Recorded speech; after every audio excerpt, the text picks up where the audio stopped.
Benvingudes a Veus, històries mestisses que sanen el món. Persones van plenes durant l'irradiatiu, xerrateries bomboxina i creuem els ulls. El canal i naros ja no poden pescar perquè el tot del castor passa per sota el mar. I no poden dormir perquè té molt de llum. No cal que...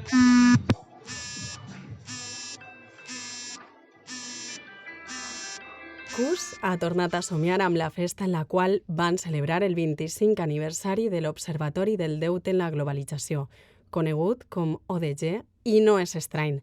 Aquell dia es van reunir persones de diferents generacions, des de les fundadores a les que es van incorporar a l'organització més recentment. Va haver-hi molts testimoniatges, tots emocionants, música en directe, i l'inconscient sembla no voler oblidar-lo.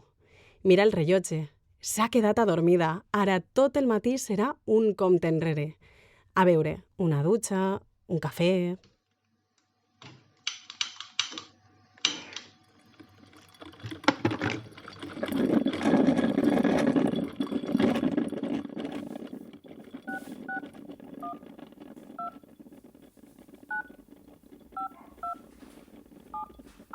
Però anem a veure, per a què tanta pressa? La reunió no era a les 10. Bon dia, Cus, com estàs? Bon dia, Anna, què tal? Bé, i tu?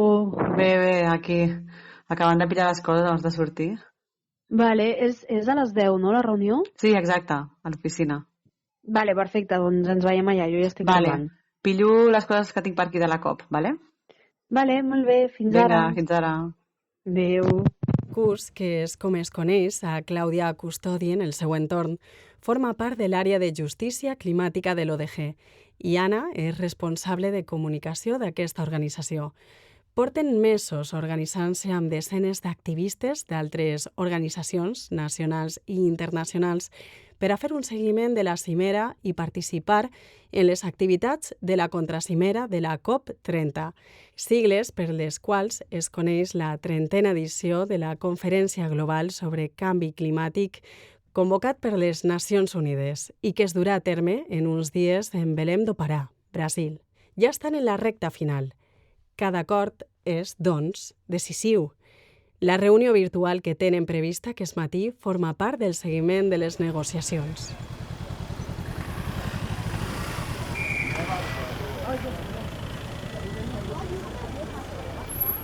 Cus pren la bici. A aquestes hores el trànsit és intens a Barcelona. L'Aldarull li torna a recordar el somni de la festa del 25 aniversari amb el qual avui ha despertat.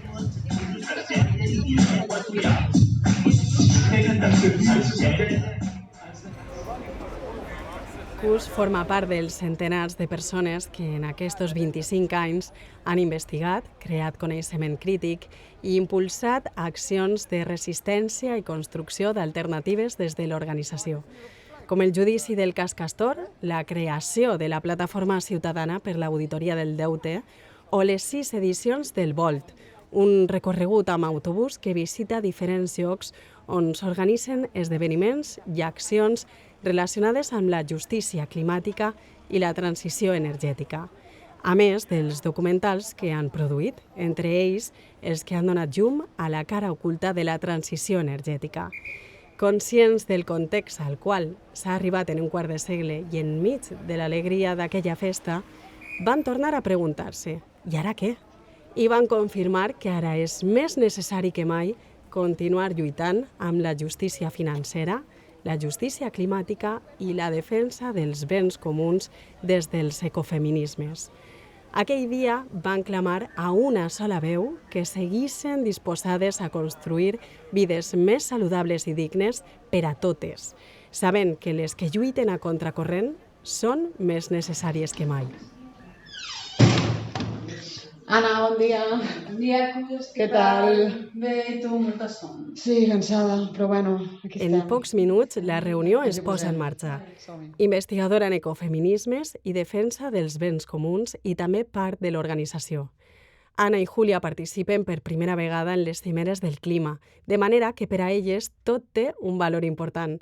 La ODG va començar fent seguiment de la ruta de Bali, que va desembocar en 2009 en la COP15 realitzada a Copenhagen. I des de llavors no han parat. L'organització va assistir presencialment a la següent, organitzada a Cancún, participant en les mobilitzacions i en la contracimera. I així van anar enllaçant trobades, any rere any, fins a arribar a organitzar la contracimera de la COP25, que es va celebrar a Madrid. Júlia, Cus i Anna saben com actuar i situar-se davant l'esdeveniment. Els fronts són molts i necessiten estar ben coordinades. Comencen la reunió detallant els plans que tenen previstos davant la pròxima cimera, sense oblidar les diferències que existissin entre les visions dels moviments del sud global i els europeus. El pla que tenen sobre la taula és molt exigent. Queden pocs dies i les agendes estan que cremen. Bueno, no sé si ha de sortir el concepte de creixement, però com que la idea sigui... O sigui, jo crec que el que hem d'aconseguir que no sigui... O sigui, que hi ha com un gap entre els discursos que segurament hi haurà en aquests espais de la transició justa i tal. Bueno, també segurament hi haurà els debats interns propis de la gent de Brasil, alguns apostant per una transició verda més ràpida i capitalista, però que igualment que hi ha com una distància entre els ecologistes europeus preocupats per les emissions però sense mirada global i sense entendre els impactes que té això i la gent com antiextractivista i tal, no? I com fem que aquest viatge serveixi per tancar aquesta bretxa. Amb l'objectiu de treballar les transicions justes per abordar l'emergència climàtica, faran una gira de trobades pel territori brasiler, prèviament a la COP30, de manera que puguin conèixer grups que estan resistint a projectes extractivistes i així construir aliances estratègiques. A més, participaran en la contracimera que tindrà lloc en Belém i en les accions de protesta previstes per la societat civil. Per descomptat, faran seguiment de les negociacions del CIM COP30. Aquesta distància. Abisme. No sé si us sembla bé com aquesta mirada, però a mi és l'única, o sigui, com donant-li voltes és com el que em ve. També perquè ara estic com molt en la voràgine dels debats que hem tingut arrel de revoltes i tal, que estic com tota l'estona.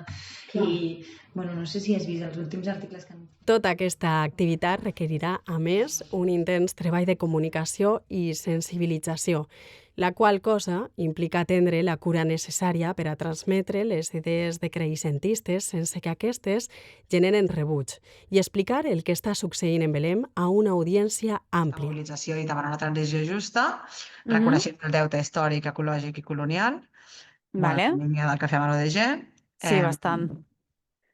Després, fer seguiment d'alguns dels temes centrals de les negociacions de la COP i contribuir a accions d'incidència, com a membres d'altres xarxes amb les que formem part, no? Que en principi serien Can Europe, Fossil Free Politics i la coalició de matèries primeres crítiques.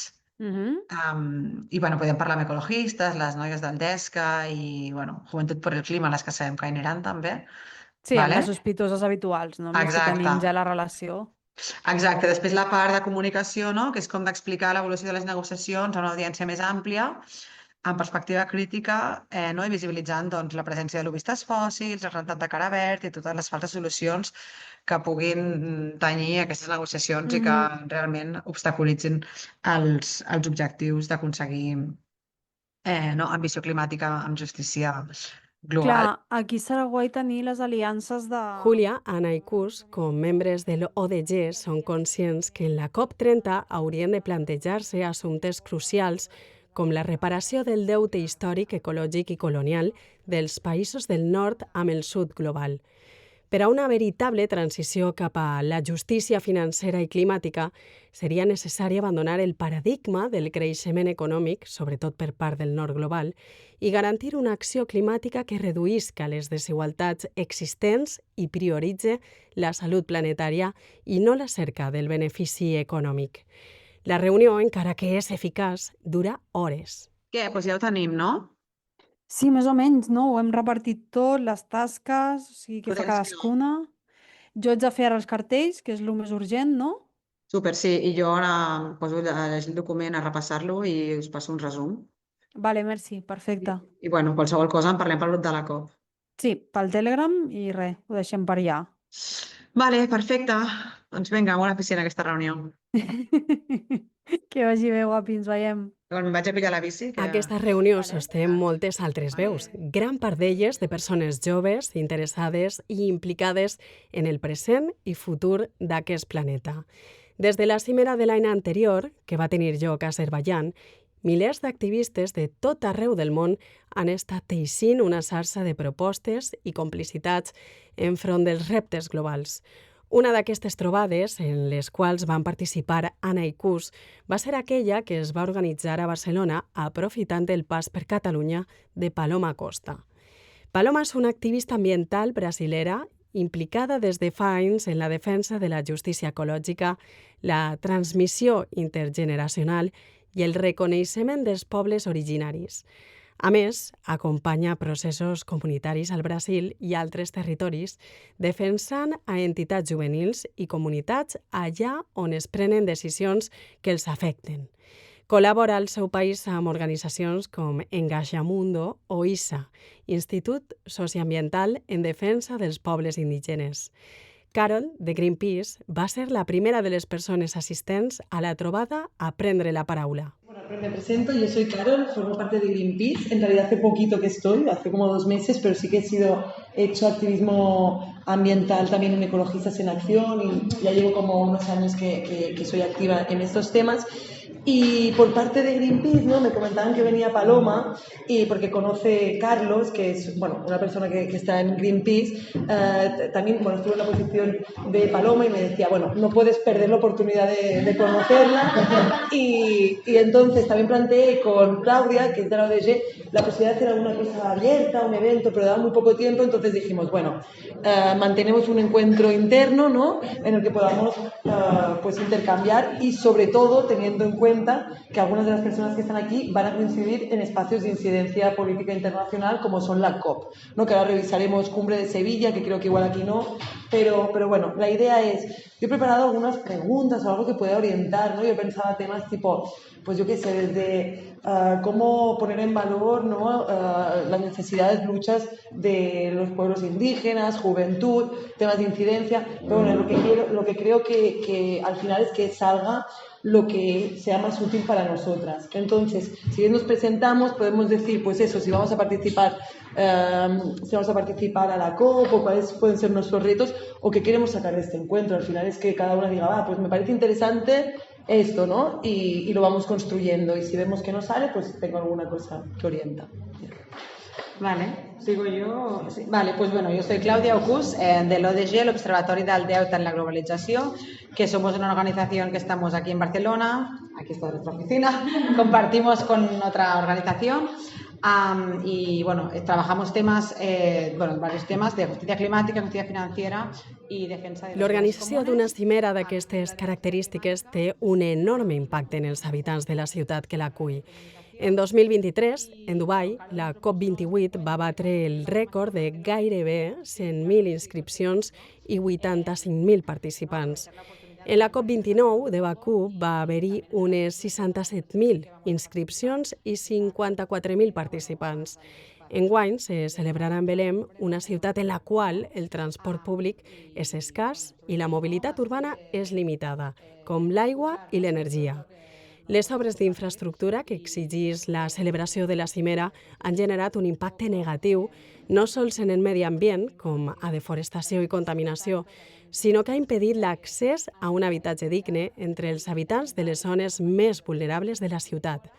S'ha utilitzat la creació de grans infraestructures com a excusa per a desplaçar a les persones que viuen en palafits.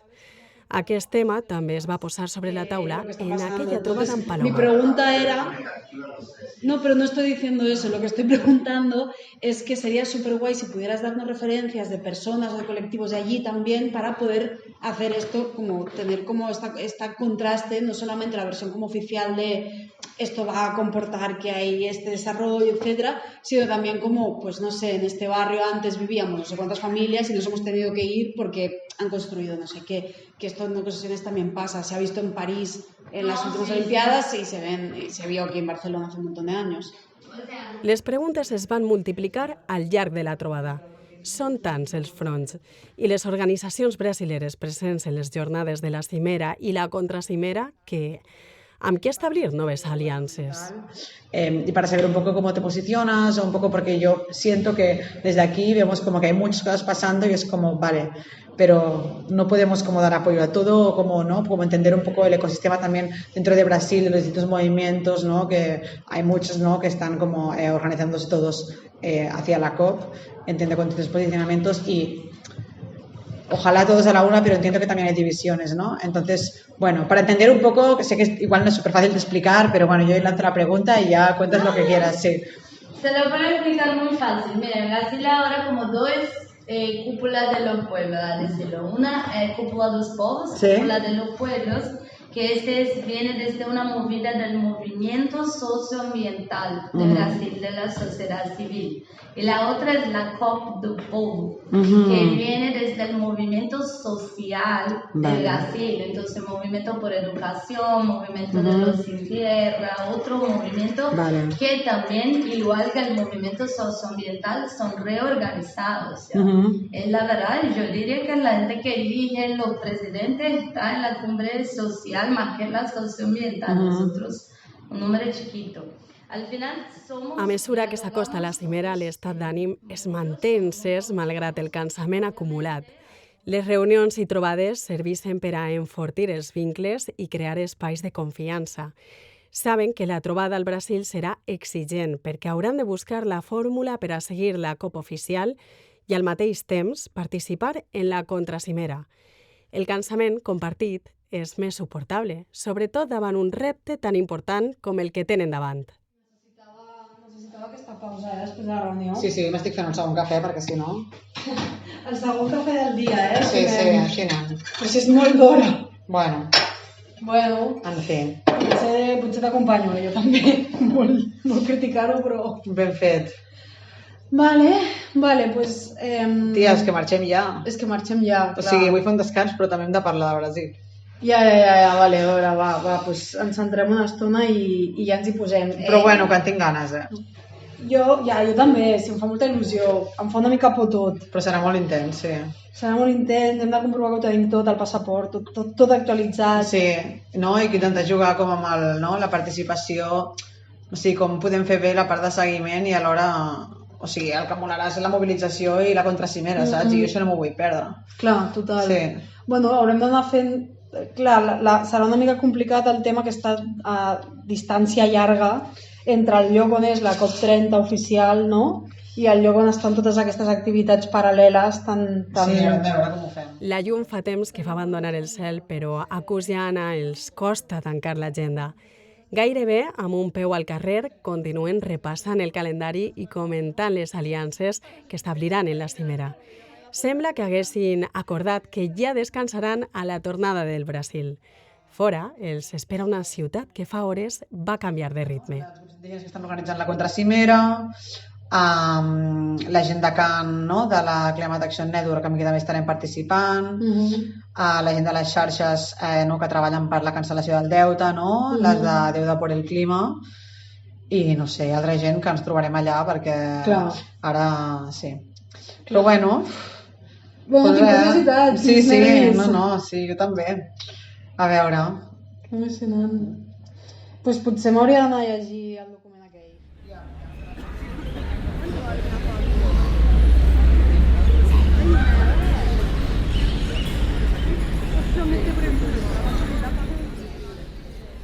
Les veus de Cus, Anna i Júlia són el ressò de centenars de joves activistes de tot el món mobilitzats per la justícia climàtica i per nous models econòmics.